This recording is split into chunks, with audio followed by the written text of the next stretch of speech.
So this environment is a deeply immersive, interactive environment, which is based on a kind of mutual relationship between our own bodies and nature and the world. And it's really quite different from the kind of interactive environment that you might think of with robots or big machines. You know, we push a button and the machine works back, and it's kind of at our bidding, a sense of power over machines. This environment has many, many microprocessors studded all through it, little Arduino microprocessors like this. And it also is using proximity sensors like this that send out a signal and track where you are. And so this is an intelligent environment that knows where you are. There are many, many microprocessors running all the way through this. For example, it knows that I'm here, and then there are very, very gentle waves of motion that are moving up each of these columns. These are run by muscle wire, small shape memory alloy elements, which are very similar to the proteins in your own muscle. A current goes through, and then it flexes and moves.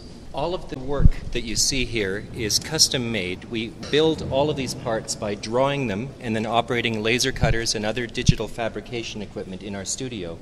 And we do this in order to be able to make radically lightweight, extremely delicate components. Instead of trying to be strong, we like being weak because we like the kind of trembling sensitivity that comes from this kind of touch.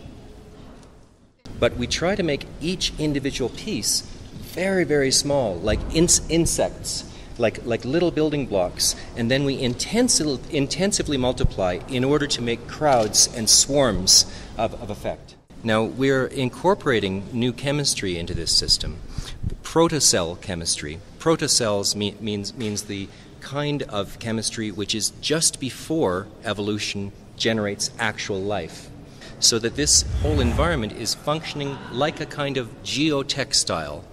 That is, a kind of artificial incubator for generating new life. And the chemistries that are in these flasks are using a combination of oil and iron salts, which are the very beginning of protocell formations. With more work, these are being stirred by air, and they're being affected by the light, and so they are encouraging a kind of evolution which make very primitive forms.